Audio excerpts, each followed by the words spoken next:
Lieutenant Jack Reed had been a scout for the Earth Exploration Corps for 7 years, but nothing in his training had prepared him for this. His small recon vessel hovered at the edge of the Cygnus Nebula, cloaking systems running at maximum capacity. The alien ship that had appeared on his sensors was unlike anything in the Corps database. Obsidian black with jutting spines like a marine predator from Earth's ancient oceans. "Computer, maintain distance and continue passive scans," Jack ordered, his fingers drumming anxiously on the console. The ship's AI acknowledged with a soft chime. Jack had been mapping this sector for months, cataloging resources for potential human expansion. The work was usually monotonous, until now. Intelligence had whispered about an apex predator species known as the Krell, who hunted other sentient beings for sport. Most considered them mere space legends, tales to frighten new recruits. His scanner beeped. The alien vessel had altered course, directly toward him. "Impossible," Jack muttered. "Cloaking is at full strength." Yet the evidence was undeniable. Somehow, they'd detected him.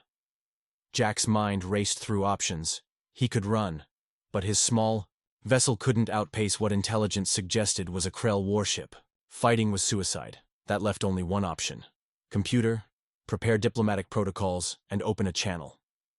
The screen before him flickered to life, revealing a being that sent involuntary shivers down Jack's spine. Standing nearly 8 feet tall, the Krell commander's scaled skin gleamed under the ship's lighting.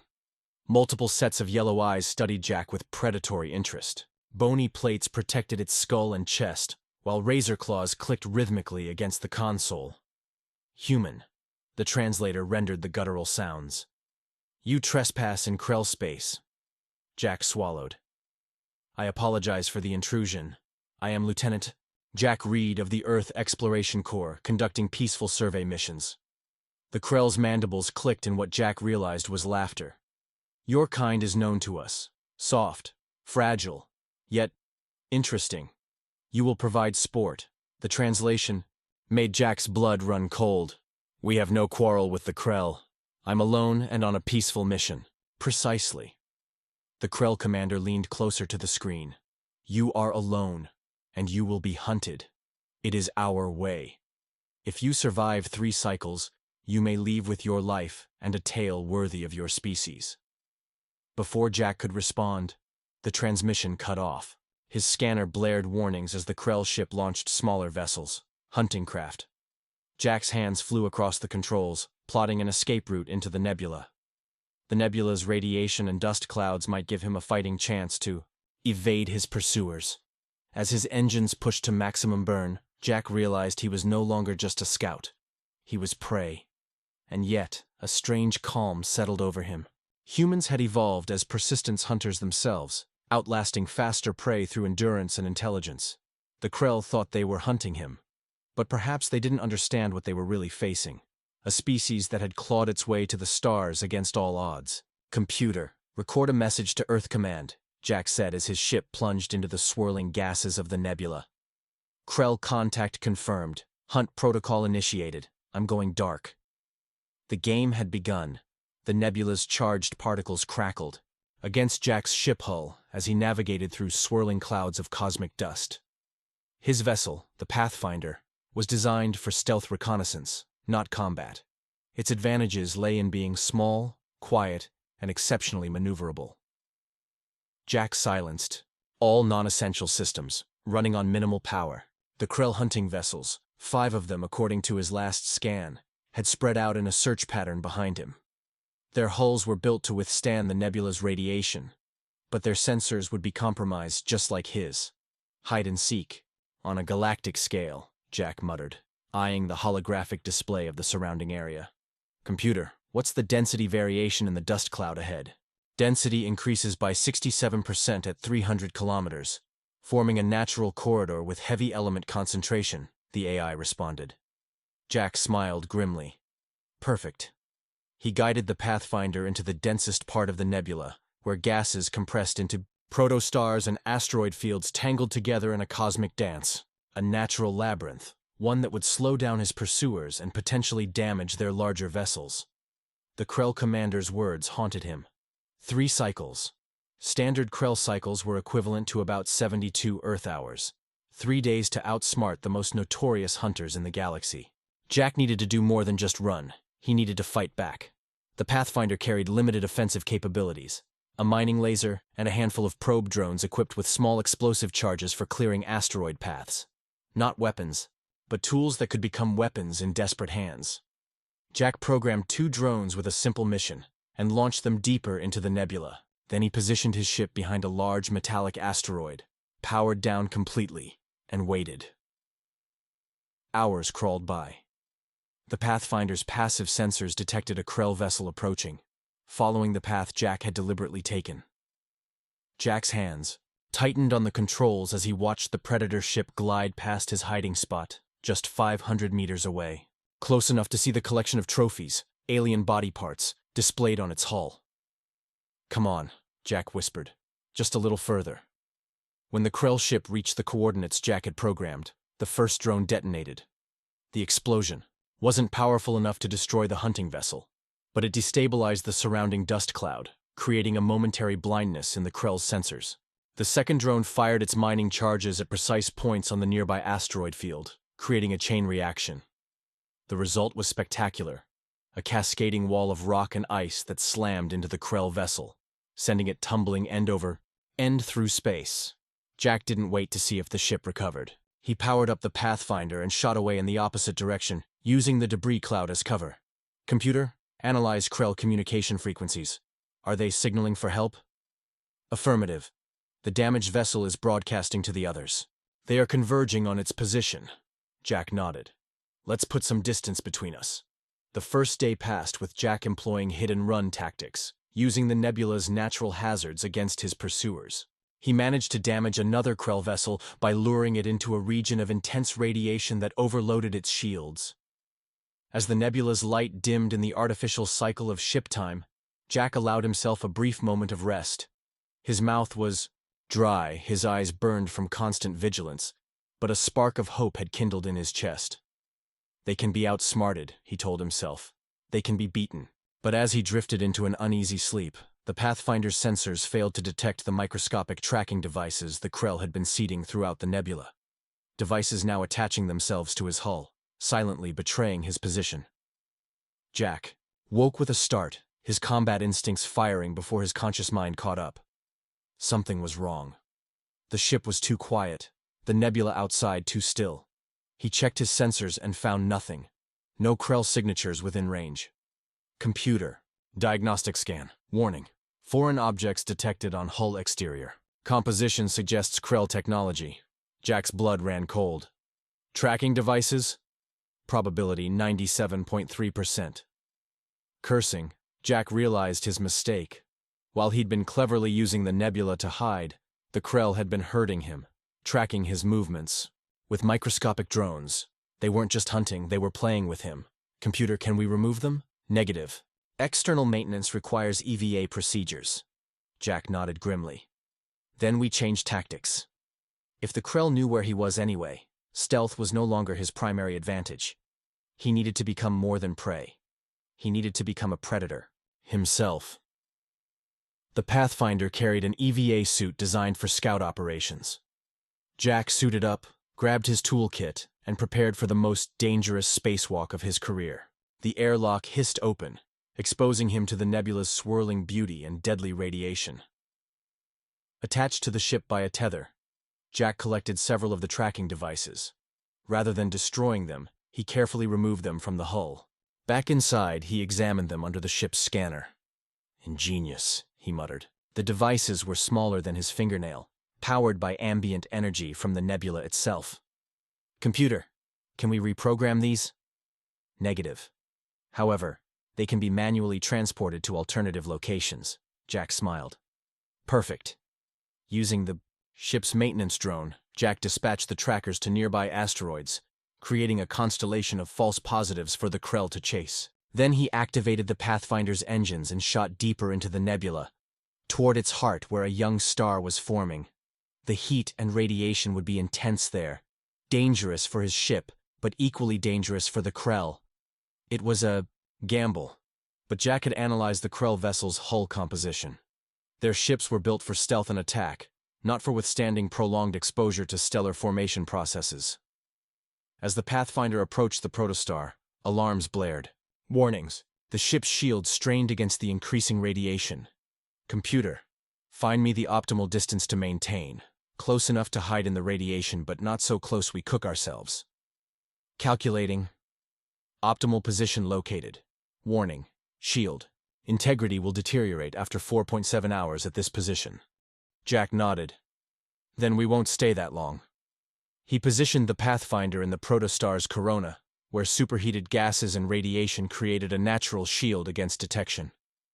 Then he waited, watching his scanners carefully. One by one, Krell vessels appeared on the edge of the system, following the false trails he'd created. Jack programmed the ship's remaining drones with a simple yet effective mission. They would create small disturbances in the protostar's corona, drawing attention, while Jack used the distraction to target the weakest-looking Krell vessel. The opportunity came sooner than expected. A smaller Krell ship, perhaps damaged from their earlier encounters, ventured too close to the protostar. Its shields flickered against the radiation, a sign of vulnerability. Jack fired up the Pathfinder's engines and burst from his hiding place, charging directly at the enemy vessel. It was a move so bold, so contrary to prey behavior, that the Krell pilot hesitated for crucial seconds. That hesitation was all Jack needed. He fired the Pathfinder's mining laser, not at the ship itself, but at its sensor array. The precision strike blinded the Krell vessel momentarily, giving Jack time to execute the most dangerous maneuver of his career, a manual docking procedure with an enemy ship. The Pathfinder's magnetic clamps engaged, locking onto the Krell vessel's hull, now attached like a parasite. Jack's ship was effectively hidden from the other hunters. And more importantly, he was now positioned to turn the tables on the universe's most feared predators. The docking procedure was unlike anything taught at the Academy. Jack's ship shuddered as its magnetic clamps locked onto the Krell vessel's external maintenance hatch. Warning alarms flashed across his console as the computer registered the unauthorized maneuver. Computer, silence alarms, and prepare for hostile. Boarding action, Jack ordered, checking the charge on his standard-issue sidearm, a weapon he'd never expected to use outside of training simulations. Warning. Recommended protocols do not include boarding hostile alien vessels, the AI responded. Note the exception in my log, Jack replied grimly, sealing his EVA suit and grabbing a portable hacking module. Sometimes the safest place is the one they least expect you to be. The maintenance hatch was designed for Krell physiology, but Jack's training in xenotech allowed him to bypass the external security measures. With a hiss of equalizing pressure, the hatch opened, revealing the dimly lit interior of the Krell hunter ship. The atmosphere inside was breathable for humans, but Jack kept his helmet sealed. The Krell might use chemical deterrents against boarders. He moved silently through the maintenance shaft, his heart pounding against his ribs. Scout training emphasized avoiding detection, not confrontation.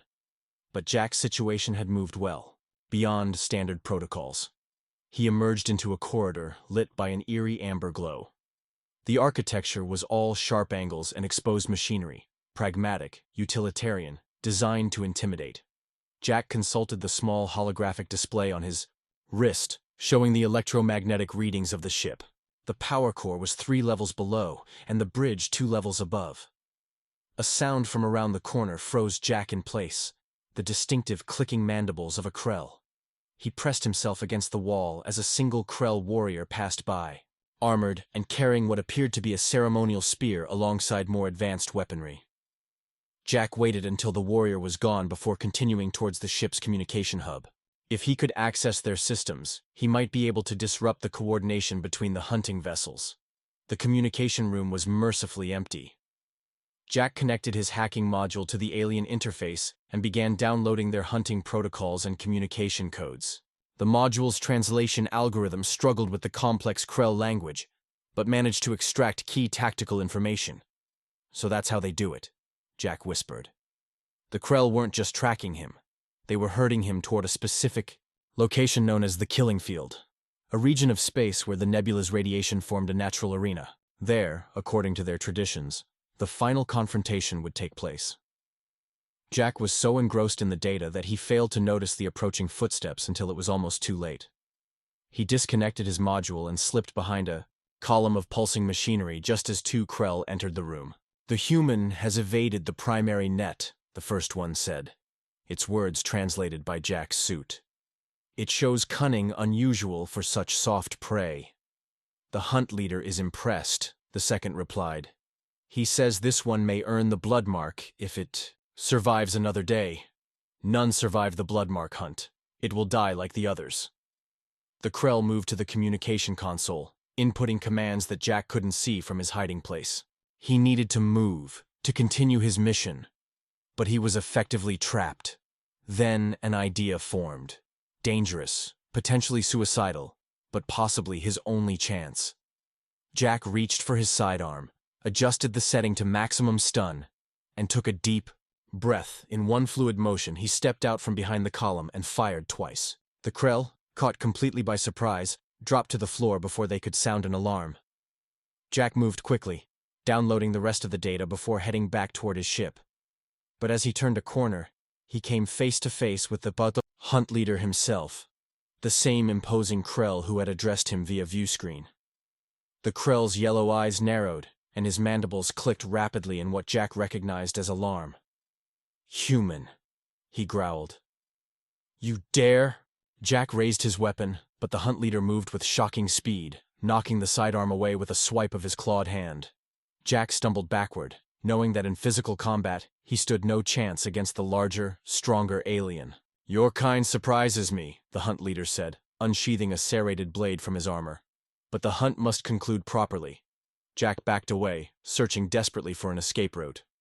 "Where I come from," he said, stalling for time, "we have a saying about cornered prey being the most dangerous." The hunt leader paused, intrigued. "Explain."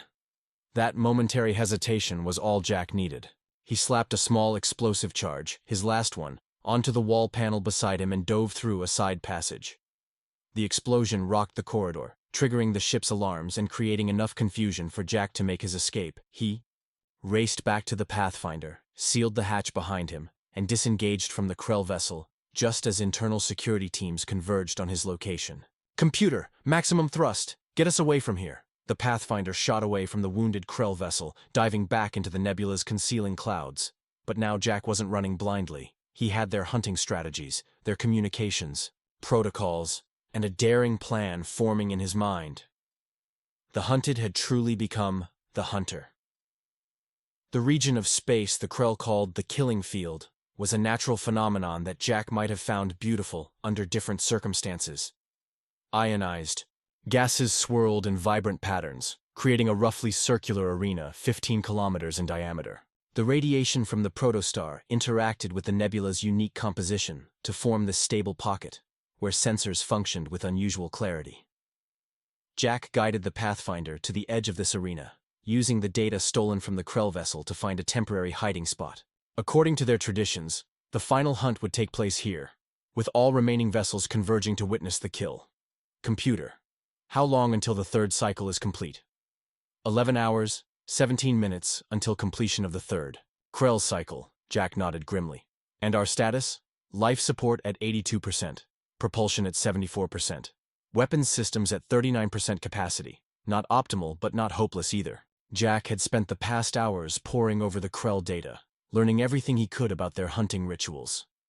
The bloodmark hunt was reserved for prey that had demonstrated exceptional survival skills, prey worthy of being remembered. What he'd discovered gave him pause. The Krell weren't mindless killers. They were warriors with a complex honor system. The hunt was sacred to them, steeped in tradition and ritual. Understanding this might be the key to his survival. Jack opened a channel using the Krell communication frequencies he'd stolen. "Hunt leader, this is Lieutenant Jack Reed. I wish to speak about the bloodmark." For several long moments there was no response. Then the screen flickered to life, showing the hunt leader's imposing figure. A fresh scar ran across his scaled face, likely from Jack's explosive during their encounter. "You speak of matters beyond your understanding, human," the hunt leader rumbled, "and you have violated the sacred protocols of the hunt." "I've learned quickly," Jack replied, As you said, my kind is interesting. We evolved as hunters ourselves. Persistence hunters who would chase prey until it collapsed from exhaustion. The hunt leader's mandibles clicked in what Jack now recognized as thoughtful consideration. You boarded my vessel. You attacked my warriors. These are not the actions of prey. No, Jack agreed. They're the actions of a hunter.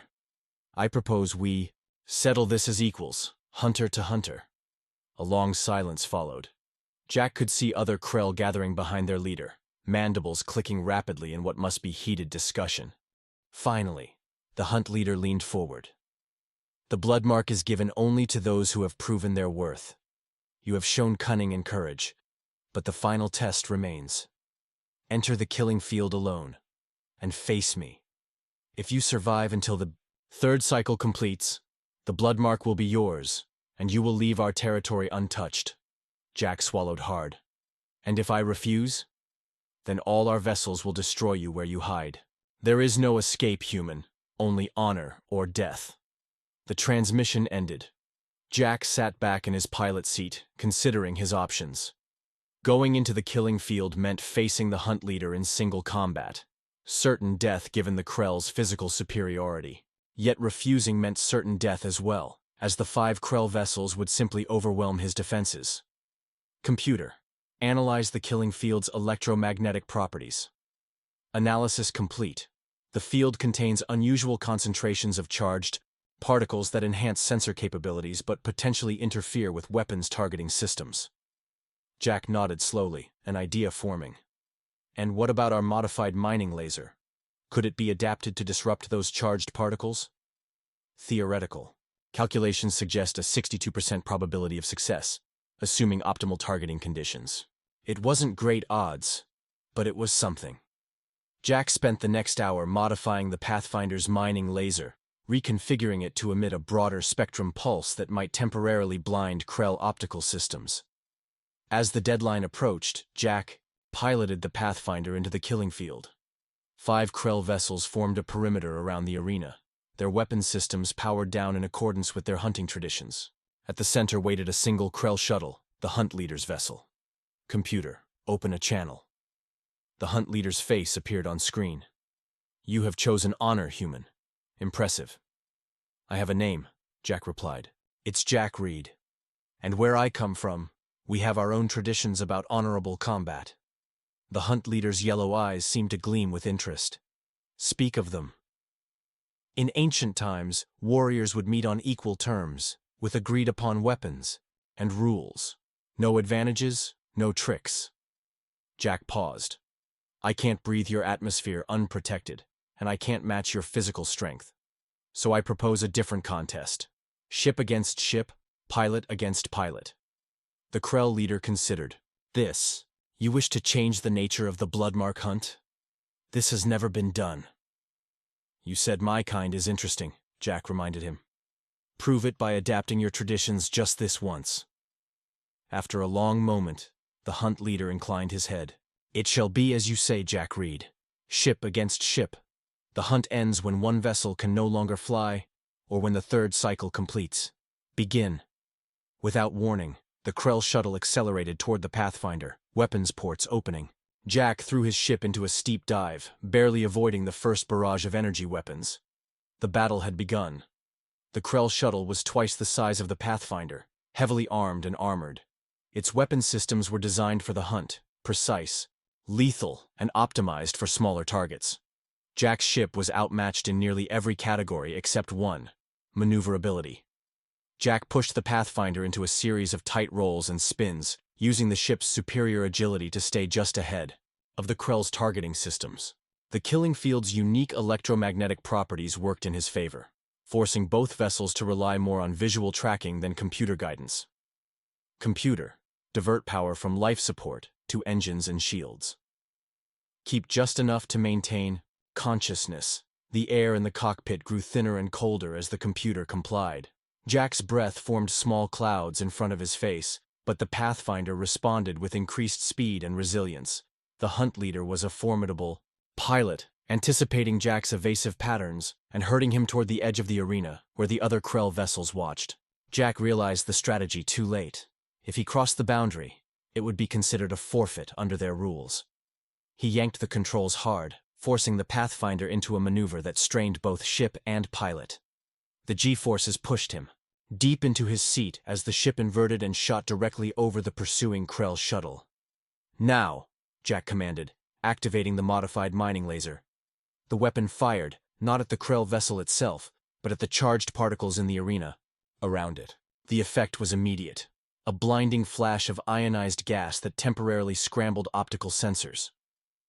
Jack used the moment of confusion to swing behind the Krell shuttle, targeting its propulsion systems with the Pathfinder's conventional weapons. The shots connected, damaging but not disabling the larger vessel. The hunt leader recovered quickly, spinning his ship to face Jack's. The two vessels circled each other like duelists, each seeking an opening. "You fight well, Jack Reed," the hunt leader's voice came through the comm system. "But you cannot win. The blood mark is not given to those who merely survive. It is given to those who earn respect." "Where I come from," Jack replied, executing another evasive maneuver. "Respect is earned through actions, not traditions." Hours passed in this deadly dance. Both ships sustained damage, both pilots pushed to their limits. Jack's vision began to blur as the thinned life support took its toll. The Pathfinder's shields flickered, threatening to fail entirely. With just 30 minutes remaining in the third cycle, Jack made a decision. Instead of continuing to evade, he turned the Pathfinder directly toward the Krell shuttle in what appeared to be a suicide run. The hunt leader, likely surprised by this change in tactics, hesitated before firing. That brief delay was enough for Jack to execute the final phase of his plan. "Computer, execute program Read Omega."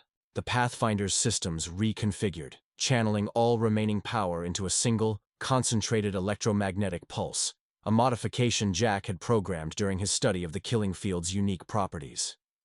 The pulse struck the Krell shuttle, temporarily disrupting its control systems. In the moment of vulnerability, Jack positioned his ship directly alongside the hunt leader's vessel, so close that their hulls nearly touched. Then he opened a channel. "You can destroy me," Jack said, his voice steady despite his exhaustion. "But I can destroy you too. Where I come from, we call this mutual assured destruction. Neither hunter nor prey walks away."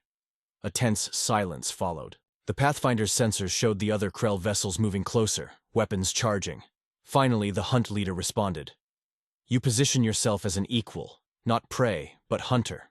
This is unprecedented. The hunt ends when one vessel can no longer fly or when the third cycle completes," Jack quoted. "We have 7 minutes until the cycle completes. Both our ships can still fly, however damaged. I propose we end this with honor, both intact." Another long silence. Jack watched the countdown timer, prepared for either outcome. With just 2 minutes remaining, the hunt leader's face appeared on screen. A new expression, something Jack couldn't quite interpret, crossed his alien features. "The blood mark is given to those who change us," the hunt leader said slowly. "In all our history, no prey has ever forced a Krell hunter to reconsider the nature of the hunt itself." He paused. "You have earned the blood mark, Jack Reed of Earth." The timer reached 0 just as the hunt leader's vessel pulled away, creating distance between them. The other Krell ships maintained their positions, weapons still armed but not firing. "The hunt is concluded," the hunt leader announced. "The human bears the blood mark. By our most sacred traditions, he and his kind are removed from the prey. Designation in our territories." Jack exhaled slowly, hardly daring to believe what he was hearing.